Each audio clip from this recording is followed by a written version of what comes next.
एक बार चंद्रवंशी राजकुमार भरत बुद्ध के सानिध्य भिक्षु के रूप में दीक्षित हुए। बुद्ध ने अपने भिक्षुओं को उपदेश के साथ साथ उनको भिक्षा तट के लिए भेजते थे, जहाँ से उसको भिक्षा मिलती। भरत को महात्मा बुद्ध ने भिक्षा लेने के लिए एक श्रविका के पास भेजा।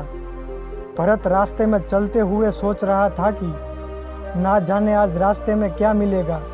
हमेशा महल में खाने के लिए अनगिनत स्वादिष्ट भोजन मिलते थे, लेकिन आज जो भी मिलेगा उसी से काम चलाना पड़ेगा।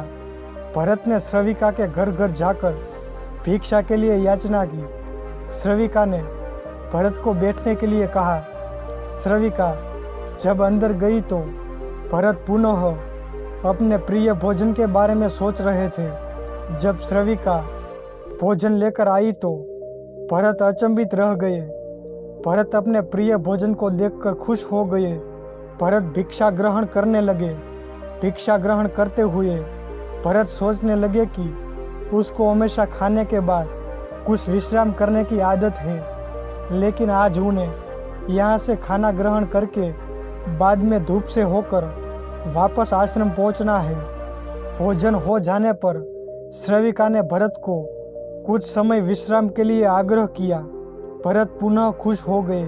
सारी इच्छाओं को पूर्ति होते देख भरत इसको एक संयोग मानकर कुछ देर के लिए लौट गए। लौटते हुए भरत सोचने लगे कि आज तो सोने को मिल गया, लेकिन मेरे सर पर हमेशा के लिए छत का साया तो मिट गया है।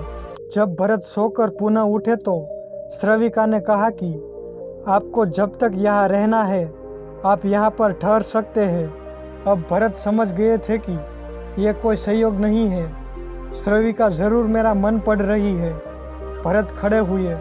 भरत ने श्रविका से पूछा, मुझे क्षमा कीजिए, पर क्या आप मेरा मन पढ़ सकती है? आप यह सब कैसे कर लेती है? श्रविका ने कहा, शुरू में मेरे लिए कठिन था, लेकिन मैंने खुद के विचारों को देखना शुरू किया। शुरू में मेरे विचारों की संख्या अनगिनत थी, पर मैंने अपना पूरा ध्यान उस विचारों पर केंद्रित किया। मैंने बिना पक्ष विपक्ष के अपने मन को देखना जारी रखा। धीरे धीरे मेरे विचारों की संख्या कम होती गई। मेरे सारे व्यर्थ विचारों दूर होते गए। तब से मैं दूसरों के विचार पढ़ लेती हूँ। यह सुनकर भरत घबरा गए। भरत ने श्राविका से आज्ञा ली और वहाँ से निकल पड़े। रास्ते में चलते हुए भरत अपने मन के विचारों का स्मरण करने लगे।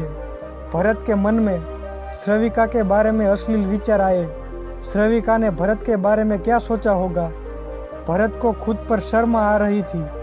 भरत आश्रम पहुँचे। भरत ने बुद्ध से कहा कि अब से वह कभी भिक्षा तट के लिए नहीं जाएंगे। बुद्ध ने भरत को नीचे बिठाया और कहा, क्या हुआ? तुम मुझे अपनी व्यथा विस्तार से बताओ। भरत ने विस्तार से सारी बात बताई। भरत की बातों को सुनकर बुद्ध ने कहा कि आज से 7 दिन के लिए श्रविका के घर भिक्षा के लिए तुम ही जाओगे, लेकिन तुमको कुछ बातों का ध्यान रखना पड़ेगा। कल तुम जाते हुए अपने चित्त को पूरे होश में रखना। तुम्हारे अंदर कौन से विचार उठते हैं उन पर ध्यान केंद्रित करना। होशपूर्ण और जागरूकता के साथ ध्यान करना कि कौन सी वासना तुम्हारे भीतर उठ रही है। इन सभी का ध्यान करते हुए जाना और फिर मुझसे विचार विमर्श करना। पहले दिन भरत बुद्ध के बताए अनुसार पूर्ण मार्ग से अपने होश को जागरूक रखते हुए चल रहा था। भिक्षु आज पूरी तरह से जगा हुआ था। जैसे जैसे श्रविका का घर नजदीक आ रहा था, भरत की घबराहट बढ़ रही थी। भरत ने अपनी घबराहट को एक तरफ करते हुए बुद्ध के विचारों पर ध्यान केंद्रित किया। जब भरत श्रविका के घर पहुंचा तो उसके दिमाग में केवल एक सन्नाटा था, जिसके भीतर कोई वासना नहीं, कोई कामना नहीं, ना कुछ अच्छा पाने की इच्छा थी। भिक्षु भरत ने भिक्षा ली, ग्रहण की और वहां से वापस निकल गया। आज भरत रास्ते में नाचते हुए आया। आज उसको जिस आनंद की अनुभूति हुई वह अद्भुत थी। आज से पहले इस आनंद को उसने कभी महसूस नहीं किया। भरत ने आश्रम जाकर बुद्ध को प्रणाम किया